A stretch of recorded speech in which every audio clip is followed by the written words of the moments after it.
Okay, so hello, it's me keeping a record, like a video diary probably for myself. I think that's vlogging, but then I think that's only if you expect anybody else to watch it, which I don't. So well,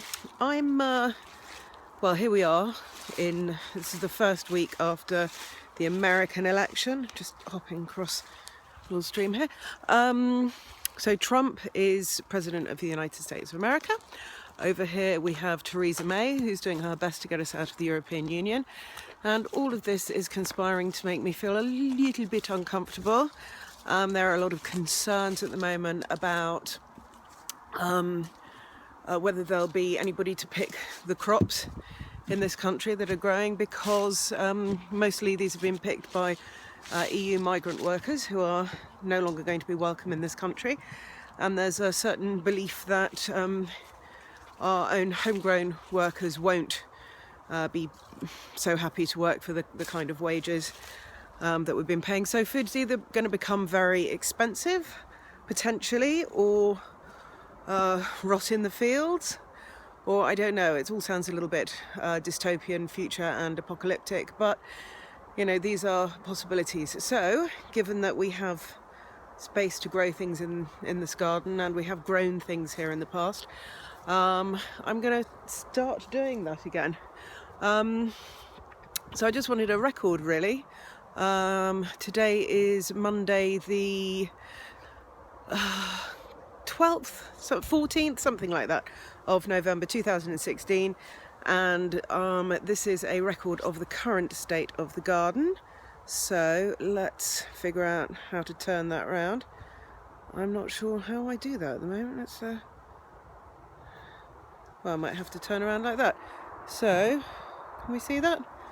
Let's do it with me. There we go.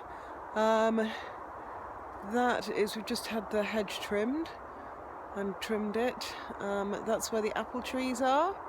Back there, you can see it's all a bit of a mess.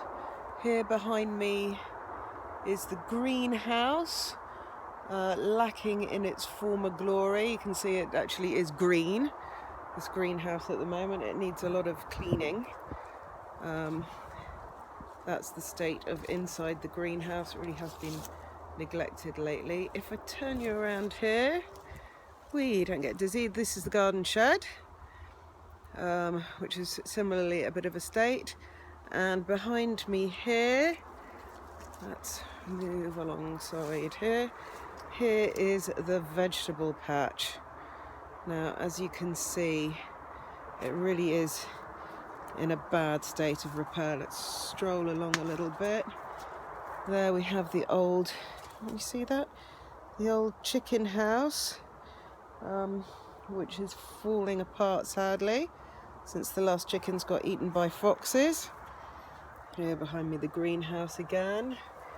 There's the water butt that collects water off the roof of the greenhouse. You can see where it was melted when we had a fire out here, and the guttering currently not attached. There's Sev. Can you see Sev? Hi Sevy, good boy. Lots of knuckles. Lovely, lovely. The old chicken run here, covered in all sorts of stuff. So the problems that we have up here in the veg patch include obviously a lot of weeds. They say 1 year of weeds, no, 1 year of seeds, 5 years of weeds. So that's what we're looking at dealing with here before we can get started. We also have some windfall apples that unfortunately aren't any good for use, but there's a few more up there on the tree. Getting those. The main problem that we have up here in the veg patch that we've always had, and I'm not sure how we're going to tackle this properly if we're going to be growing food on a slightly more serious basis, but it's a bindweed, aka the devil's gut.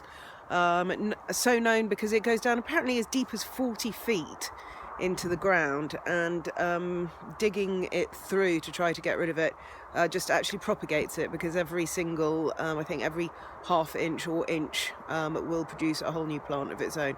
So it's almost impossible to eradicate. We might have to start off on that basis with weed killering, which is not an approach that I wanted to take, but it is virtually impossible to keep this down otherwise. So that's the state of play at the moment. I'll just give you, I mean, really, it is absolutely terrible. This is not, it's not anywhere to start here. So I think we're going to need some help clearing this. There we go. Watch this space. Wish us luck.